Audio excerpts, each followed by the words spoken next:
मयूरेश जोशी हमारे साथ हैं इस वक्त बातचीत करने के लिए। अब मयूरेश, गुड मॉर्निंग कार्यक्रम में स्वागत है आपका। मयूरेश, आई थिंक इवेंट जो क्लोज हुआ, यूएस इवेंट, वो एग्जैक्टली अगर आप देखें, वो एक चीज जो हमारे सामने रखे गया वो ये था कि यूएस इकोनॉमी एक बहुत अच्छे दौर से गुजर रही है। रुपया कमजोर हुआ, कमजोर होकर फिर संभला, लेकिन फिर भी उस ट्रजेक्ट्री में है जिस ट्रजेक्ट्री में ये बीते 6 महीने से नहीं था। एक एडवांटेज देना चाहेंगे आप आईटी कंपनियों को इस वक्त? हमने सुबह से आज आईटी पर डिस्कशन नहीं किया, लेकिन आपका outlook Tech Mahindra, Mindtree, Hexaware, Polaris, Infosys, Wipro, HCL technology से इस वक्त है क्या?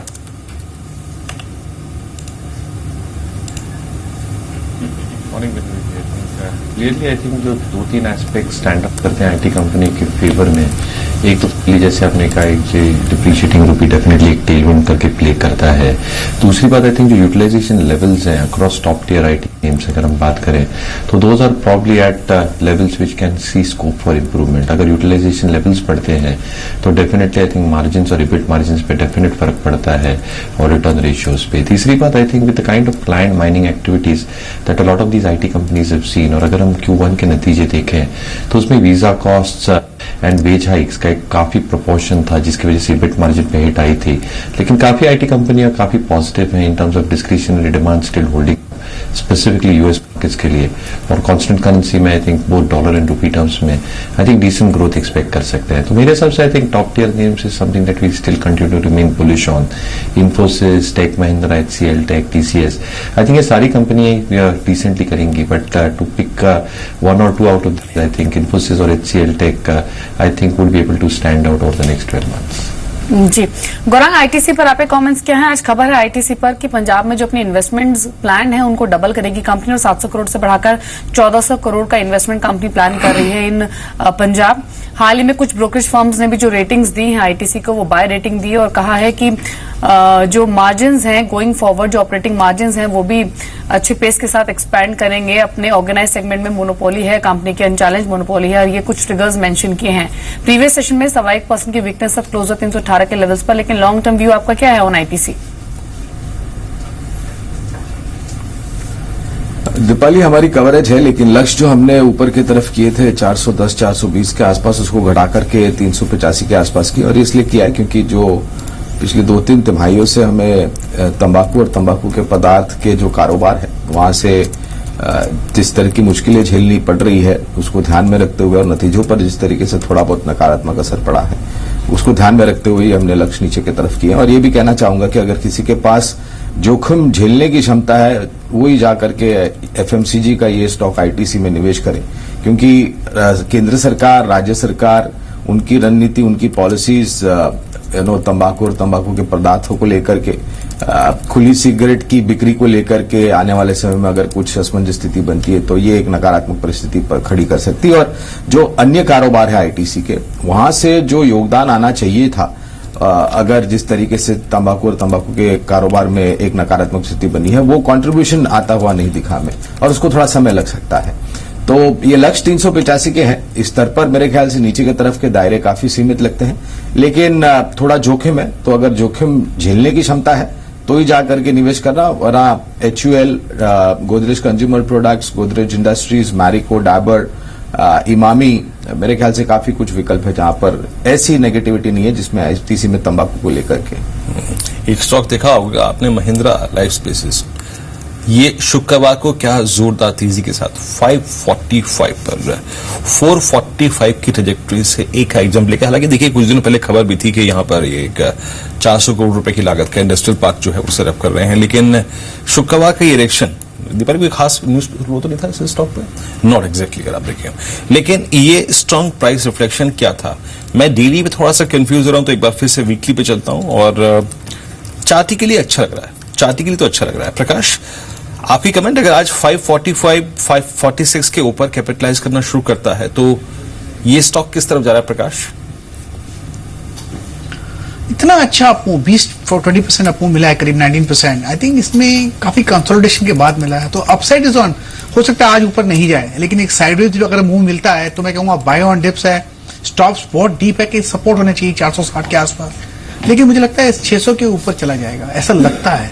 तो I think is more of a delivery based stock. Trading के लिए आज मुझे कुछ खास नजर नहीं आ रहा, इतना अच्छा आपको मिला है, शायद ट्रेडिंग डिफिकल्ट रहेगा। जी, इसके अलावा L&T फाइनेंस पर अभी भी खबर आई कि कंपनी जो है बेन कैपिटल को 74 के भाव पर शेयर्स और वारंट्स जारी करेंगे। बीते हफ्ते ये मार्केट में बस था अभी कि कंपनी स्टेक सेल कर सकती है बेन कैपिटल को, अब उसकी कंफर्मेशन आई है। स्टॉक हालांकि प्रीवियस सेशन में ऑलरेडी 2.5% के मूव बढ़त दिखाई और हमने देखा भी कि बीते ऑलमोस्ट 2 मंथ्स में एक परफॉर्मेंस दिखाई है इसने लोअर लेवल से। L&T फाइनेंस पर आपकी अप्रोच क्या रहेगी मयूरेश?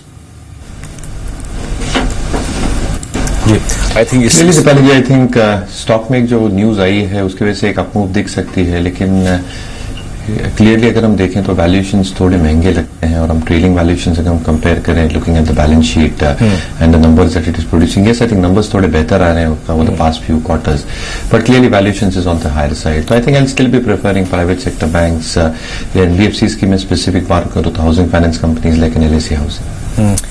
मैं इस बीच एक खबर आपको बताना जरूरी समझता हूं और सन टीवी अगर आप देखें ये एक अचानक ऐसा कैंडिडेट बन गया है जिसको लेकर बहुत सारे नाम जुड़ रहे हैं, लेकिन जी एंटरटेनमेंट से संबंधित इस खबर को मैं थोड़ा समझना चाहता हूं। रजत, एग्जैक्टली जरा कुछ क्लैरिफिकेशन चाहता हूं मैं सन टीवी के संदर्भ में, जिस खबर के चलते जी टीवी का जी एंटरटेनमेंट का जो नाम था जोड़ा जा रहा था। जी बिल्कुल, ये खबर काफी अहम है क्योंकि यहाँ पर सन टीवी, इनफैक्ट मारन बंधु की तरफ से बार बार यहाँ पर खबर निकल के आ रही है कि वो सन टीवी को बेचना चाहते हैं। लेकिन सन टीवी, मैं आपको बता दूं पहले तो इस कंपनी के बारे में कि इसके जो लाइसेंस हैं उसको लेकर कहीं ना कहीं सवाल था और सरकार ने यहाँ पर लाइसेंस पे आपत्ति भी जताई थी सुरक्षा कारणों के चलते। लेकिन अब क्योंकि बाजार में खबर फ्लोट है कि मारन बंधु जल्दी जो है वो सन टीवी में यहाँ पर अपना स्टेक बेच सकते हैं।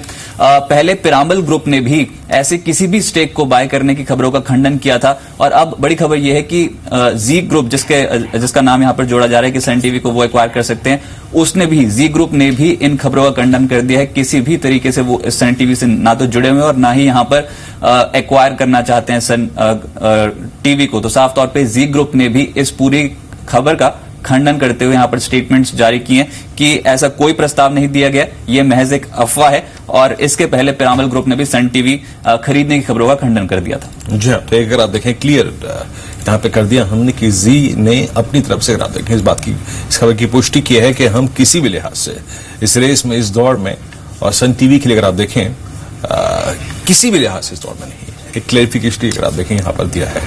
खैर आगे बढ़ते हैं, कुछ और स्टॉक से बात करना चाहते हैं, बात कर लेते हैं एक बार। आई थिंक एक दो स्टॉक्स और जिन्होंने शुक्रवार को काफी स्ट्रांग मूव दिया था, मैं महिंद्रा लाइफस्पेस का मैंने जिक्र किया था। एक बार एक बहुत छोटा सा कमेंट प्रकाश में आपका चाहूंगा एनसीसी पर, बहुत वीक स्ट्रक्चर लेकिन in a very decent pull back mode, बहुत संक्षेप में आपका आउटलुक इस पर। वेल, डिसेंट पुल बैक है, लग भी रहा है कि शायद यहाँ पर सस्टेन कर ले, लेकिन स्टॉप लगाना चाहिए अराउंड 63-64 का। अगर आपको मिलता भी है तो कुछ खास नजर नहीं आता, पॉसिबली टारगेट अराउंड 71 के हो सकते हैं। तो पुल बैक खेलना है तो ठीक है, अगर एग्रेसिव कोई ट्रेडर है तो ये ट्रेड कर सकते हैं on the long side NCC. जी चलिए, 9 बजे है, वक्त हो गया है शेयर बाजार लाइव को यहीं समेटने का और शुरुआत करेंगे फर्स्ट ट्रेड की। पहले देख लेते हैं हेडलाइंस। शुरुआत करते हैं फर्स्ट ट्रेड की। जी हां, आज एक ऐसा दिन है जब अंतर्राष्ट्रीय संकेत बहुत स्पष्ट, बहुत अच्छे नहीं है और ट्रिगर्स हमारे पास बहुत ज्यादा नहीं है, लेकिन एकमात्र ऐसा ट्रिगर है जो बाजार की तस्वीर कभी बदल सकता है और वो है रेट कट की पॉसिबिलिटी। इस बीच आज की ओपनिंग कैसी होगी? 60 अंक नीचे एससीएक्स निफ्टी है। खबरों का स्टॉक पे सरोकार कैसा है, कैसा इंपैक्ट होगा, उससे बात करेंगे। लेकिन आज का इंडिकेटिव एक्शन कुछ देर में शुरू होने वाला है और याद रखिए फॉरेक्स मार्केट में फेड के निर्णय के बाद एक पुल बैक देखा था हमने भारतीय रुपए में। 66 की ट्रेजेक्ट्री के अगर आप देखें एक बार फिर से ऊपर आ चुका है भारतीय रुपया, तो वो आज किस ट्रेजेक्ट्री में खुलेगा, वो किस जोन में ट्रेड करेगा, ये आज का अगर आप देखें सेंटर ऑफ अट्रैक्शन होगा। रुपए से अगर आप देखें आपको एक कंफर्ट मिलता है और एक ऐसे दौर में जब एफआईएस की तरफ से बहुत दिनों बाद इक्विटी मार्केट में, कैश मार्केट में एक बाइंग की फिगर का आंकड़ा आया है, डेरिवेटिव्स में लगभग 4000 करोड़ रुपए की बाइंग की फिगर का आंकड़ा आया है, एक वहां से भी अगर आप देखें इक्विटी मार्केट से रिलीफ मिल सकता है। आज का सेंटर ऑफ अट्रैक्शन एक बार फिर से अगर आप देखें, जैसे कि आज की सबसे बड़ी खबर है डिश और साथ ही साथ केबल कंपनियां, वहां पर नजर रहेगी। बाकी क्रूड के प्राइस बिहेवियर को देखते हुए एक बार फिर से ओएमसीज और अपस्ट्रीम कंपनियों की अगर आप देखें आंकड़ों पर आज नजर रहेगी। इस बीच आपकी स्क्रीन पे एससीएक्स निफ्टी लगभग, माफ कीजिएगा, निफ्टी करीब 78 अंक नीचे, करीब 7903 का स्तर यहां पर है। निफ्टी करीब 12, ये सेंसेक्स करीब 12 अंक नीचे। बीएचएल आपकी स्क्रीन पर लगभग 296 के स्तर पे। बीपीसीएल में थोड़ी तेजी है, लगभग 12 रुपए 65 पैसे ऊपर खुला है और गेल फ्लैट 293 पर, M&M लगभग 9 रुपए नीचे 1190 पे कारोबार करता हुआ, L&T करीब 1540 पे बिल्कुल फ्लैट बिना बड़े किसी बदलाव के, भारतीय एयरटेल लगभग 357 पे।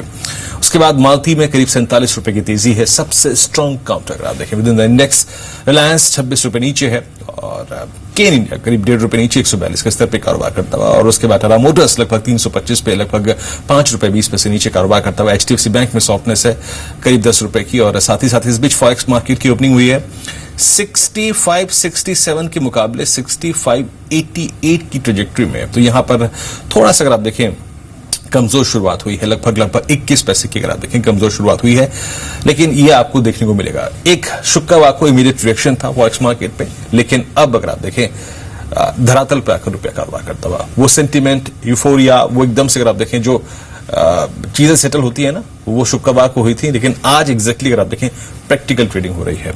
रजत, बिल्कुल सही बात है। इनफैक्ट पिछले सप्ताह में बहुत स्ट्रांगली रुपए ने प्रदर्शन किया था डॉलर के मुकाबले, लेकिन आज कहीं ना कहीं फिर से थोड़ी सी ऊपरी स्तरों पर फिर से दबाव बना है। 65.88 के लेवल के मुकाबले 65.67 के मुकाबले 65.88 पर पहुंचता हुआ नजर आया। लेकिन मेरे 3 सहयोगी मेरे साथ अब जुड़े हैं, साक्षी, साथ साथ रोहित और संदीप। सबसे पहले साक्षी, मैं आपके पास आता हूं, आज की ट्रेडिंग पिक्स कौन सी हैं? ब्रोकर्स क्या समझते हैं, कौन से ट्रेड्स पे दाव लगाया जा सकता है? शुक्रिया रजत। आज की पहले ट्रेडिंग आइडियाज पुनीत किन्रा की तरफ से। आज के लिए इनका बेरिश व्यू है, वोल्टास पर बिकवाली की राय दे रहे हैं। टारगेट बताया 240 का और स्टॉप लॉस लगाने के लिए कहा है 258 का। इसके अलावा हिंडाल्को पर भी ये बेरिश व्यू रखते हैं, टारगेट बताया 70 और स्टॉप लॉस हम लगा सकते हैं 78 का। ब्रिजेश सिंह की तरफ से अगली ट्रेडिंग आइडियाज है, यहाँ पर फाइजर पर ये पॉजिटिव और खरीदारी की राय दे रहे हैं, टारगेट बताया 2610 और स्टॉप लॉस हम लगा सकते हैं 2530 का। येस बैंक पर ऑन द कॉन्ट्ररी ये बेरिश व्यू लेकर चल रहे हैं, टारगेट बताया है 758 और स्टॉप लॉस हम लगा सकते हैं 777 का। प्रदीप सुरेखा की तरफ से आज के आखिरी ट्रेडिंग आइडियाज हैं, पीटीसी फाइनेंशियल सर्विसेज पर ये पॉजिटिव और खरीदारी की राय दे रहे हैं, टारगेट हम रख सकते हैं 45 और स्टॉप लॉस हम लगा सकते हैं 41 का। आईसीआईसीआई बैंक पर ये बेरिश व्यू लेकर चल रहे हैं, टारगेट बताया 269 और स्टॉप लॉस हम लगा सकते हैं 286 का। इंटरेस्टिंग है, बैंकिंग काउंटर्स पे सेल कॉल आई है, आईसीआईसी बैंक, येस बैंक जैसे स्ट्रक्चर्स पे वीकनेस एक्सपेक्टेड है। आज ये ट्रेडिंग आइडियाज जो है नेगेटिव साइड पे ज्यादा निकल के आए। इसी बीच अब रोहित और संदीप आपके पास मैं आता हूं। सबसे पहले रोहित, ब्रोकिंग हाउसेस की रिपोर्ट्स क्या कहती हैं? यहाँ पर रजत, सीएलएसए ने एक कॉल दी है एचडीएफसी पर, और यहाँ पर खरीदारी की सलाह उनकी बरकरार है। उन्होंने लक्ष्य 1510 का दिया है। मेनली अगर देखें तो उनको लगता है कि जो कॉर्पोरेट सेगमेंट में ग्रोथ है और बॉन्ड बिल्ड में जो गिरावट है उसकी वजह से यहाँ पर आय में सुधार देखने को मिलेगा। इसके अलावा जो अहम ट्रिगर है वो वैल्यू अनलॉकिंग और मेनली एचडीएफसी लाइफ आईपीओ की, उन्हें लगता है अगले 12 महीने में यहाँ पर इंश्योरेंस कारोबार का आईपीओ आने का अनुमान जताया जा रहा है, और उस वजह से उन्हें लगता है यहाँ पर एक तेजी देखने को मिल सकती है। उस वजह से 1510 का एक लक्ष्य अप्रोच किया जा सकता है। वहीं मैक्यूरी ने हैवेल्स पर यहाँ पर आउट परफॉर्म रेटिंग के साथ इनिशिएट किया है कवरेज, और जो लक्ष्य दिया है 325 रुपए प्रति शेयर का हैवेल्स पर। उसके अलावा यहाँ पर अगर देखें तो डॉक्टर रेड्डीज पर फिर सीएलएसए की एक रिपोर्ट है जिसमें उन्होंने खरीदारी की राय बरकरार रखी है। लक्ष्य अगर देखें तो 5000 रुपए प्रति शेयर रखा है। उन्हें लगता है कि यूएस के जो इंजेक्टेबल कारोबार है उसमें तेजी जो है वो बरकरार रहेगी। साथ में जो वहां का मार्केट साइज है वो करीब $40 अरब का है, और उन्हें लगता है कि 5 से 6 नए लॉन्चेस होने की वजह से मुनाफे में करीब 20% की सालाना ग्रोथ देखने को मिल सकती है। उस वजह से उन्हें लगता है कि खरीदारी की राय बरकरार है। 5000 का लक्ष्य दिया है उन्होंने। और आखिरी रिपोर्ट आई है जेफरीज की स्टील सेक्टर पे, और उसमें उन्होंने सेल पर अंडर परफॉर्म रेटिंग दी है। उन्हें लगता है लक्ष्य 35 रुपए प्रति शेयर का रखा है, और उसके अलावा टाटा स्टील पर उन्होंने होल्ड की रेटिंग दी है, वहां पर लक्ष्य 225 रुपए प्रति शेयर का रखा है उन्होंने। चलिए, डॉक्टर रेड्डीज पे पॉजिटिव अप्रोच है सीएलएसए की, और जेफरीज की मेटल काउंटर्स पे समझते हैं कि यहाँ पर दबाव भी और देखने को मिल सकता है। लेकिन संदीप, आपके पास कौन सी इंस्टीट्यूशंस की रिपोर्ट बताएं? शुक्रिया। एक इंटरेस्टिंग रिपोर्ट है एसकेएस माइक्रो पे, क्रेडिट स्विस की ओर पे, और से जहां से हमने फ्राइडे को इनफैक्ट पिछले हफ्ते काफी बड़े कट्स आते हुए देखे थे। उन्होंने जो रेटिंग है उसे न्यूट्रल से बढ़ाकर आउट परफॉर्म किया, और टारगेट वो दे रहे हैं 480 रुपए प्रति शेयर का। स्मॉल बैंक लाइसेंस के लिए इस कंपनी ने अप्लाई किया था, जो कि इस कंपनी को नहीं मिला था, और उसके बाद हमने शार्प कट्स आते हुए देखे थे। क्रेडिट स्विस का ऐसा कहना है कि ये जो लाइसेंस इस कंपनी को नहीं मिला है उससे इस कंपनी का जो कारोबार है वो खत्म नहीं हो जाएगा। इनफैक्ट उनका ऐसा मानना है कि जो गिरावट हुई है वो एक एंट्री की काफी अच्छी अपॉर्चुनिटी है, और बैंक में तब्दील अगर ये कंपनी होती तो करीब 36% के आसपास का डाइल्यूशन देखने को मिलता है। और जो कंपेटिटर्स हैं उसके मुकाबले अभी भी देखा जाए तो इस कंपनी की जो पोजीशन है उसमें कोई भी कमजोरी नहीं देखने को मिलेगी, और जो बड़े टिकट साइज वाले लोन्स के ऊपर कंपनी का काफी ज्यादा फोकस है उसकी वजह से जो आरओईज है वो ये कंपनी बरकरार रख पाएगी, जिसकी वजह से रेटिंग अपग्रेड करी है क्रेडिट स्विस ने इस कंपनी को लेकर। इसके अलावा मैक्वेरी ने क्रॉम्पटन पे एक रिपोर्ट जारी करी जिसमें उनका मानना है कि इस साल के अंत तक यानी कि कैलेंडर ईयर 15 के अंत तक जो कंज्यूमर कारोबार है उसकी अलग से लिस्टिंग होने का अनुमान है, और जो नया मैनेजमेंट आया जिस तरह से उनका शार्प फोकस है उसकी वजह से जबरदस्त री रेटिंग होने की संभावना उसको उनको इस कंपनी की नजर आती है। अगला कॉल है क्रेडिट स्विस की ओर से मारुति पर, जहां पर उन्होंने आउट परफॉर्म रेटिंग बरकरार रखी है। टारगेट वो सुझा रहे हैं 5,100 रुपए प्रति शेयर का। उनका मानना है कि उन्होंने दरअसल इस कंपनी को एशिया एक्स जापान और ग्लोबल फोकल लिस्ट में शामिल भी किया है। उनका मानना है कि जो मजबूत प्रोडक्ट साइकिल है इस कंपनी का, उसके चलते कमजोर बाजार में भी ये कंपनी जो मार्केट शेयर है उसे गेन करती रहेगी। और जिस तरह की मजबूत लॉन्च पाइपलाइन इस कंपनी की, उसके चलते जो मार्केट शेयर है ये कंपनी रिटेन कर पाएगी। और यही कारण है कि वो मानते हैं कि FY15 से लेकर FY17 तक जो मुनाफा है उसमें सालाना करीब 50% के आसपास ही ग्रोथ देखने को मिल सकती है, जिसकी वजह से वो काफी बुलिश है मारुति को लेके। आखिरी कॉल है CLSA की ओर से BHEL पर, जहां पर उन्होंने खरीदारी की सलाह इस काउंटर पर बरकरार रखी। उनका मानना है कि जो पावर इक्विपमेंट मार्केट है उसमें जो सुधार हो रहा है उसकी सबसे बड़ी बेनिफिशियरी कंपनी बेहली होगी, जिसकी वजह से बाय कॉल अभी भी BHEL पर बरकरार रखना है CLSA। बहुत शुक्रिया आप सभी का ये मेरे साथ जुड़ने के लिए और ये ट्रेडिंग आइडियाज इन्वेस्टमेंट पिक्स बताने के लिए। लेकिन गौरांग, मैं आपके पास आता हूं, BHEL का टर्न अराउंड स्टोरी हो सकती है, पावर काउंटर्स में सबसे अच्छी खासी खरीदारी हुई है, लेकिन पावर इक्विपमेंट बिजनेस जिस तरीके से सुधर रहा है, क्या वो BHEL का पॉजिटिव है के लिए पॉजिटिव है? और यहां से क्या लक्ष्य एक्सपेक्ट कर रहे हैं आप BHEL पे? वेल रजत, हमने बिकवाली की राय दी है, यानी कि अगर आपके पास पोर्टफोलियो में है तो यहां से बेच दे। और जो नतीजे आए थे वो आसार तो मुझे सुधरते हुए बहुत जल्द नजर नहीं आ रहे हैं और ये नकारात्मक परिस्थिति काफी लंबे समय से बरकरार है BHEL पर। हमें लग रहा है कि कैप गुड्स इंजीनियरिंग स्पेस में अगर आपको कहीं पर निवेश करना है तो as a disclosure L&T, Siemens और ABB, ये कुछ स्टॉक्स है जहां पर आप निवेश कर सकते हैं। तीनों पर कवरेज है। रुझान BHEL हमें नहीं लग रहा है कि बहुत जल्द सुधरेगा। और ये जो आप नतीजों की सुधार की बात कर रहे हैं, ये नतीजे तब सुधरेंगे जब एग्जीक्यूशन इनका सकारात्मक हो, और वहां पर काफी कुछ सवालिया निशान लगा हुआ है।